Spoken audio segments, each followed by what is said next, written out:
Bulletin की शुरुआत करते हैं रूस यूक्रेन युद्ध की खबर से। और इस वक्त एक बड़ी खबर आ रही है, यूक्रेन पर रूस का हमला जारी है। रूसी सेना ने यूक्रेनी सेना पर जबरदस्त प्रहार किया है। रूसी सेना ने लड़ाकू हेलीकॉप्टर से बड़ा हमला किया है। माना जा रहा है कि इस हमले में यूक्रेन को भारी नुकसान हुआ है। एक और बड़ी खबर आ रही है, यूक्रेन के खार्किव में भी रूस ने बड़ा हमला बोला है। खार्किव में रूस ने रॉकेट से हमला किया है। रूसी हमले से खार्किव के आवासीय क्षेत्र में भारी नुकसान होने की खबरें हैं।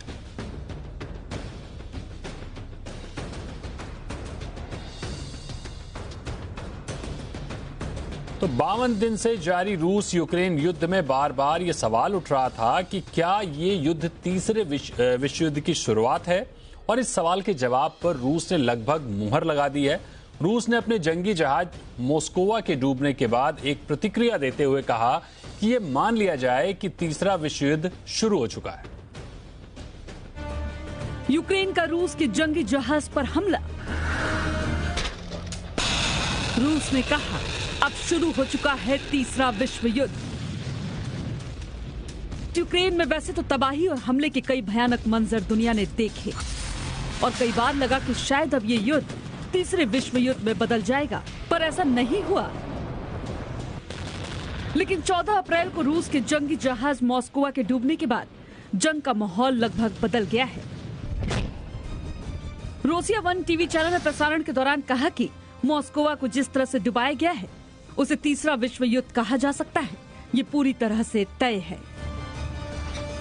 Спецоперацию России на Украине, то, во что это вылилось, уже смело можно называть. और इसके लिए रूस ने नेटो को ही जिम्मेदार ठहराया है और कहा है कि पश्चिमी देश ही रूस को युद्ध के लिए उकसा रहे हैं। इस युद्ध को भले ही अब जाकर विश्व युद्ध कह रहा हो, लेकिन युद्ध में घातक हथियारों का इस्तेमाल तो वो शुरुआत से ही करता आया है। पहले सुपरसोनिक, फिर हाइपरसोनिक और फिर खतरनाक बॉम्बर्स।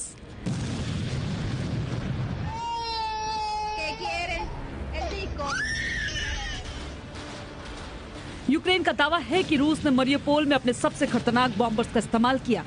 Tu-22M3 बॉम्बर समेत सुखोई 34 और सुखोई 24M का इस्तेमाल किया है। Російські окупанти не припиняють наносити авіаційні удари по Маріуполю. Для цього залучалися дальні бомбардувальники Ту-22М3 та бомбардувальники Су-34 і Су-24М. जंग का आज 52वां दिन है और रूस के लिए बार पार की लड़ाई विश्व युद्ध बन गई है। सवाल ये है कि क्या रूस अब इसे विश्व युद्ध का नाम देकर अपने हमले और तेज करेगा, या फिर उसका इरादा यूक्रेन पर परमाणु हमले का है। ब्यूरो रिपोर्ट, जी मीडिया।